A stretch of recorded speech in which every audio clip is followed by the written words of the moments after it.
नमस्कार। प्राणायाम बांग्ला एक बहुत जनप्रिय, बहुत पॉपुलर एक यूट्यूब चैनल है जो कि वेस्ट बंगाल में है। और आप लोग सब जुड़े हुए हैं उस चैनल से बहुत मेरे ख्याल 2 3 4 सालों से।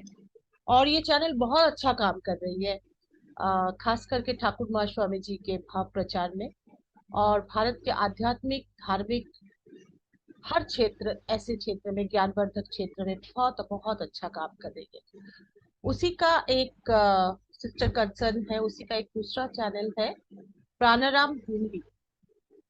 तो प्राणाराम हिंदी के द्वारा ये वेदांत दर्पण, ये कार्यक्रम में हम लोग हैं। मैं दिल्ली से जुड़ी हूँ। और वेदांत दर्पण के तहत इस सीरीज एपिसोड्स जो कार्यक्रम आएंगे आगे, उसमें वेदांत क्या है और वेदांत कैसे आया, वेदांत की क्यों आवश्यक है, क्यों, why it is important in today's life, इसके बारे में हमें बताएंगे, हमें मार्गदर्शन करेंगे। ये बहुत ही सौभाग्य की बात है। मैं ज्यादा समय न लेते हुए मैं आमंत्रित करती हूँ डॉक्टर गौतम चटर्जी जी। सर, सर काशी, भारत के प्राचीनतम नगरी काशी वाराणसी से जुड़े हैं। और ये परम सौभाग्य है कि सर जैसे विद्वान हम लोगों को मिला, ये उनकी एक्सपीरियंस और उनका ज्ञान हमें शेयर करने के लिए, बांटने के लिए। तो मैं ज्यादा समय ना लेते हुए सर के बारे में क्या बोलूं। डॉक्टर गौतम चैटर्जी वो एक बहुत बड़े विद्वान हैं, हमारे देश के बहुत गुणी कलाकार भी हैं और बहुत विशिष्ट कलाविद भी हैं। उनकी कई पुस्तकें पब्लिश हो चुकी हैं कला के क्षेत्र में, नाट्य शास्त्र के ऊपर।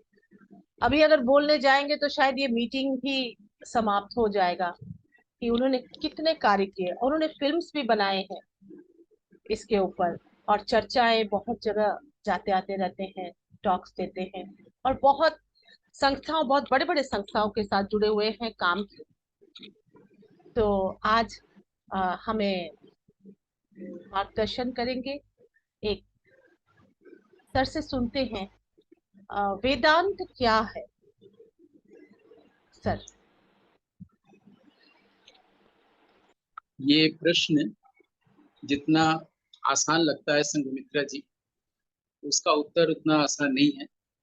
सबसे पहले तो मैं इस चैनल का और आपका आभारी हूँ, आप लोगों के प्रति कृतकृत्य हूँ कि आपने मुझे आमंत्रित किया।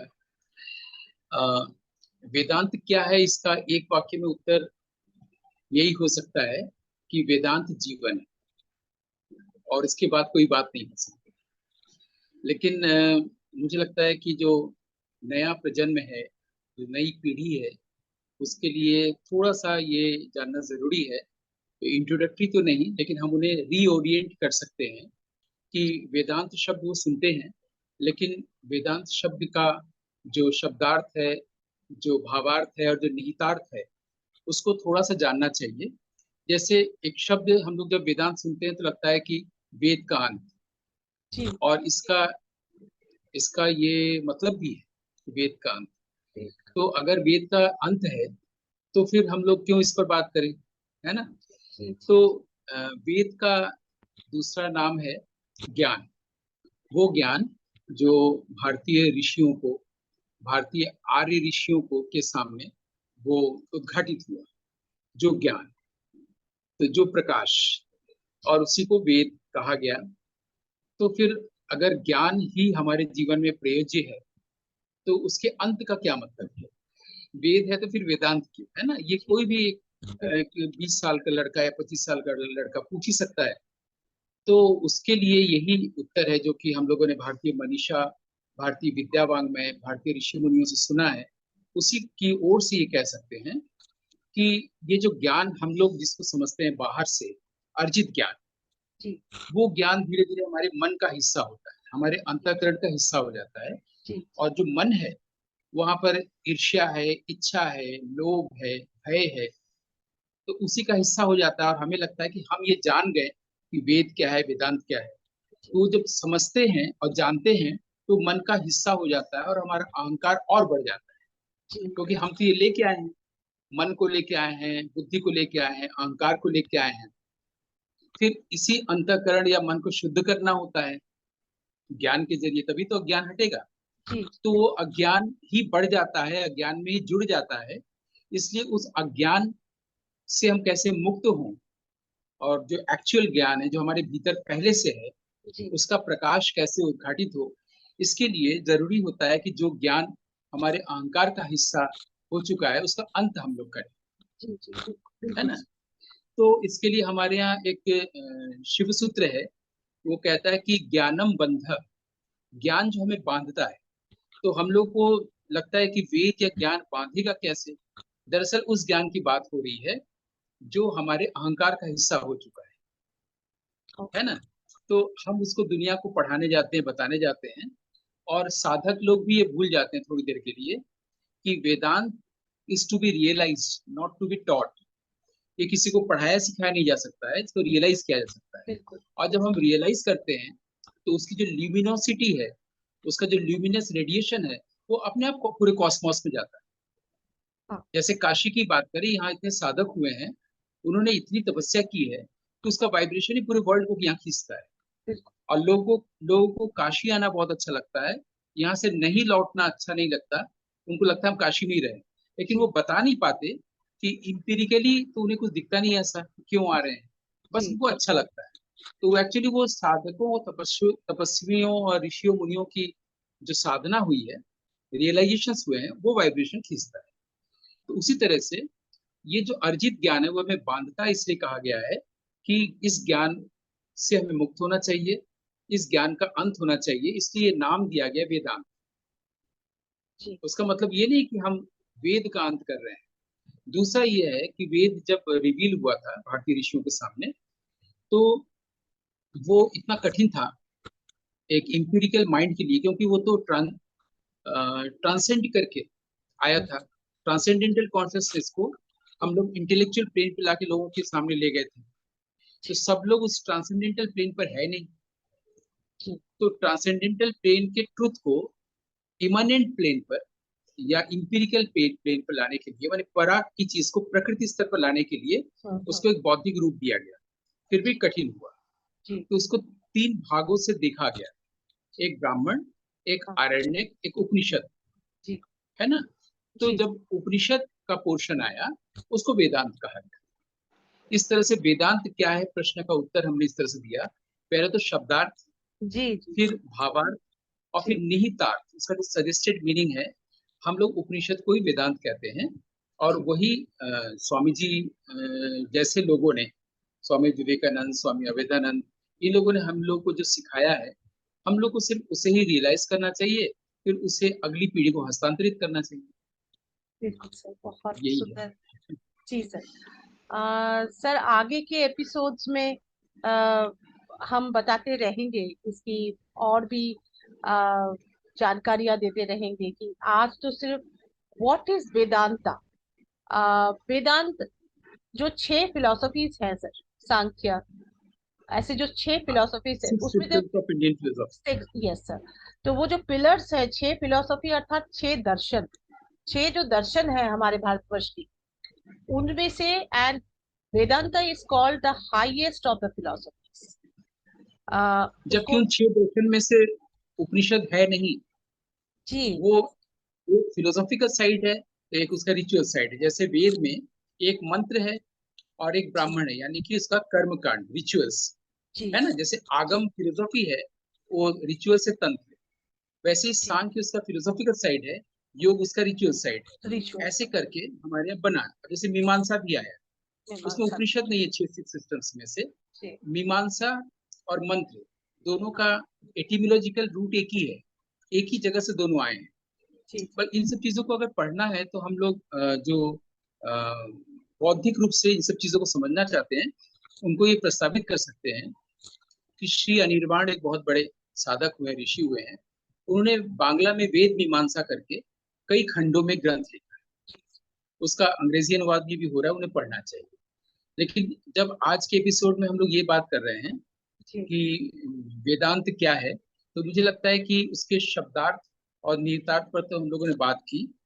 लेकिन अगर आप कहें, आप अनुमति दें, तो जी सिक्स सिस्टम्स ऑफ फिलोसफी क्यों बनाया गया और ये वेदांत को समझने में कैसे सहायक है, उस पर भी थोड़े शब्दों में प्रकाश डाला जा सकता जी जी, बिल्कुल सर। है। देखिए, जब वेद हमने बताया पहले कि जब ये रिवील हुआ, ये तो किसी ने कोई उपन्यास की तरह लिखा नहीं, ये तो जी अपौरुषेय है। तो जी वो उसको वही समझ सकता है जो खुद रियलाइज करे उस ट्रांसेंडेंटल कॉन्शियसनेस, जी है ना। जैसे मान लीजिए कबीर कोई बात कह रहे हैं, तो हम जी, कबीर के स्टेट ऑफ माइंड में नहीं पहुंचेंगे तो उनकी बात को नहीं समझ सकते। नहीं समझ। हम उनकी बातों को बहुत साधारण और सरल कर देंगे, जी उसके जो तत्वार्थ है वो नहीं समझ पाएंगे। तो बिल्कुल। इसको समझने के लिए भारतीय ऋषि मुनियों ने काफी कोशिशें की। तो जैसे उन्होंने पहले उसको तीन भागों में बांटा, ब्राह्मण, आरण्यक, उपनिषद। ब्राह्मण जी जो था वो सिर्फ इसका रिचुअल पोर्शन था, कर्म कांड था, इसके हम लोग शतपथ ब्राह्मण का नाम सुने हैं, है ना। जी जी उसी तरह से फिर आरण्यक आया, जी, लेकिन तब भी जब नहीं सुलझा तो उपनिषद आया। उपनिषद भी जब कठिन हुआ तो फिर पुराण आया। पूरा। लेकिन इस बीच जो है लोग अलग अलग और विद्या के क्षेत्र ढूंढ रहे थे कि कैसे हम लोग वेद को अप्रोच करें, वेद को समझने के लिए आया। उसी जी में तंत्र भी आया, जिसको हमारे यहाँ कहा गया श्रुति शाखा विशेषः। श्रुति यानी कि वेद, उसकी एक हाँ शाखा है तंत्र, हाँ ये कहा गया। हाँ। तो तंत्र की ओर से हम लोग वेद को समझने गए। तंत्र की ओर से क्यों समझने गए? क्योंकि तंत्र की जो भाषा है वो वेद की भाषा एक है, और जी वो भाषा है संध्या भाषा या ट्वाइलाइट लैंग्वेज। जैसे आप वेद पढ़ने जाएंगे, क्योंकि बहुत मन करता है कि जरा हमारे देश का वेद हम भी पढ़ेंगे, लेकिन जब पढ़ने जाते हैं तो बहुत जल्दी हम लोग डिसअपॉइंटेड होते हैं, क्योंकि उसमें लिखा है कि अग्नि की पूजा करो, हम्म, जी है ना। बिल्कुल अग्नि, बिल्कुल। गाय, ये बार बार आता है, कोई ज्ञान जैसी बात नहीं आती जी जी है बिल्कुल। ना। लेकिन वहां पर यही समझना है, इसको हर्मेन्यूटिकली समझना है कि शब्द तो सरल रखे गए हैं, उसकी ओट में बहुत गहरी बातें कही गई हैं, हम्म, उसकी ओट में बहुत प्रोफाउंड बातें कही गई हैं। उसको पढ़ाने के लिए कोई ऐसा शिक्षक या ऋषि ही चाहिए, बिल्कुल। उसको समझाने के लिए। तो हमारे यहाँ क्या हुआ था, जैसे भारत में भारत की इतिहास को हम लोग जब देखने जाते हैं, तो हम लोग हिम युग, प्रस्तर युग ऐसे देखते हैं ना, या फिर लिथिक, मोनोलिथिक, पैलियोलिथिक एज ऐसे देखते हैं, या जी पहले मौर्य डायनेस्टी आया, फिर ये आया, फिर ये आया, फिर मुगल पीरियड आया, ऐसे देखते हैं। ऋषि मुनियों ने हमारे इतिहास को बहुत अच्छे से किया, कहा था कि जिस काल में जो ग्रंथ रचा गया है उस काल का नाम उससे होगा। जैसे स्मृति काल, जैसे जी मनुस्मृति, याज्ञवल्क्य की स्मृति, है ना।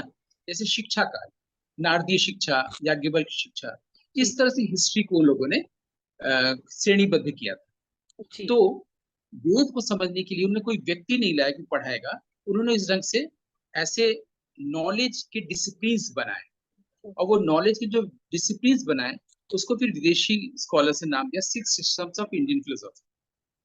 तो अब जैसे सांख्य, योग, सांख्य आप पढ़ने जाएंगे, जिसमें कहा गया है कि पुरुष और प्रकृति मिली हुई है, हम्म, पुरुष को सिर्फ प्रकृति से अलग हो जाना है। हम्म, तो इसको समझने में हम वेद को कैसे समझते हैं, है ना। ऐसे ही जी जी वैशेषिक जब हम पढ़ते हैं महर्षि कर्णाद का, तो उसको पढ़ते समय हम वेद को कैसे समझते हैं? ये सब कुछ वेद को समझने के लिए किए गए प्रयास। जी ये कर कर क्या रहे हैं कि जब हम सांख्य पढ़ते हैं और योग को प्रैक्टिस लाते हैं, रिचुअल्स लाते हैं, तो हम यम नियम जैसी चीजों का भी पालन करते हैं। बिल्कुल। हम मन को एक व्यवस्था देते हैं, एक अनुशीलन देते हैं, और अंतःकरण को शुद्ध करते हैं। जब अंतःकरण शुद्ध हो जाता है तो वेद अपने आप रिवील करेगा। ये ऐसा तो नहीं कि मैं मिठाई के डिब्बा लाया हूं और आपको दे दूं, है जी ना। तो बिल्कुल। हमारे भीतर से वेद रिवील करे, क्योंकि हम सभी लोग अमृत के संतान हैं, पुत्र और पुत्री दोनों, इससे अमृत पुत्र कहना ठीक नहीं है, वहाँ कोई जेंडर इशू नहीं है। जी तो हम लोग सभी अमृत के संतान हैं, और अमृत को चखने के लिए बहुत जरूरी है कि हम अपने भीतर से इतना काम करें कि किसी चीज का अंत करें। जी जब तक देह में है तब तक किसी चीज की मृत्यु हो, और वो मृत्यु या अंत किसकी हो? वो मन की हो, माइंड की हो। क्योंकि माइंड जो है, हम लोग सिर्फ इस जीवन का ही लेके नहीं आए हैं। माइंड हम लोग 3,000 साल, 35,000 साल से लेते आ रहे हैं, उस पर काम नहीं किए हैं, इसलिए ये जीवन भी मिला है। इस बार भी अगर हम लोग चूक गए, काम नहीं करेंगे, फिर अगला जन्म। तो मानव जन्म सिर्फ इसलिए हुआ है कि पहले मृत्यु को समझे। स्वामी जी भी जी अपना व्याख्यान शुरू करते थे कि आओ हम लोग मृत्यु से बात शुरू करें। तो मृत्यु किस चीज जी का? देह की मृत्यु जाहिर है नहीं, क्योंकि माइंड जो है उसका जो ग्रॉसर फॉर्म है वो है मैटर यानी कि बॉडी या मैटर। वर्ल्ड, हाँ। और बॉडी का जो सेटलर फॉर्म है वो है माइंड। तो जी। माइंड खत्म होने पर वर्ल्ड और ये बॉडी अपने आप खत्म हो जाता है, ईगो अपने आप बिल्कुल। खत्म हो जाता है। बिल्कुल। लेकिन जिसकी वजह से ये बॉडी और माइंड चल रहा है वो है कॉन्शियसनेस, चेतना। और हम कॉन्शियस हैं उस कॉन्शियसनेस के प्रति। जैसे ही कॉन्शियसनेस अपने आप को विड्रॉ कर लेगा बॉडी से, तो हमको पता ही नहीं चलेगा कि हम माइंड है कि बॉडी है कि ईगो है या वेदांत क्या है ना। इसका मतलब कॉन्शियसनेस से भी पहले कोई चीज है, हाँ। जो पहले भी था, आज भी है और आगे भी रहेगा। Correct correct. और जाहिर है that is prior to consciousness. और वो जो चीज है वही हम एक्चुअली हैं, जी। वही वेद है, वही बिल्कुल सर। वेदांत है। उसको हमें रियलाइज करना है, और रियलाइज करके हम वो लाइट किसी भी चीज में कास्ट कर सकते हैं, किसी भी चीज को प्रकाशित कर सकते हैं। मुझे लगता है कि ये एसेंस ऑफ वेदांत यही है। बहुत सुंदर सर। ये कार्यक्रम का नाम ही है वेदांत दर्पण।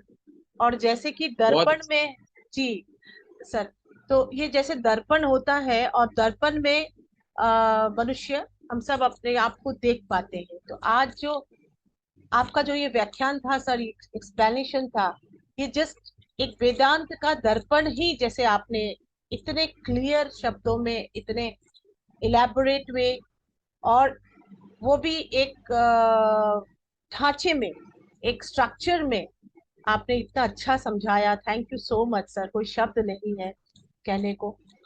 और बस अब कार्यक्रम के अंत में ही हम लोग पहुंच गए हैं। स्वामी विवेकानंद जी कहते थे, रिलीजियन इज रियलाइजेशन। हर कोई बिल्कुल।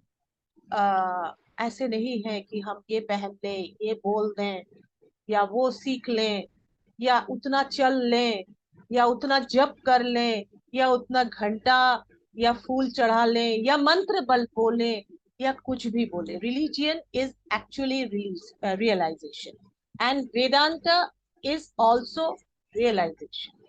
It comes from there only. Sir और अच्छा बता पाएंगे, सर ने यही बताया।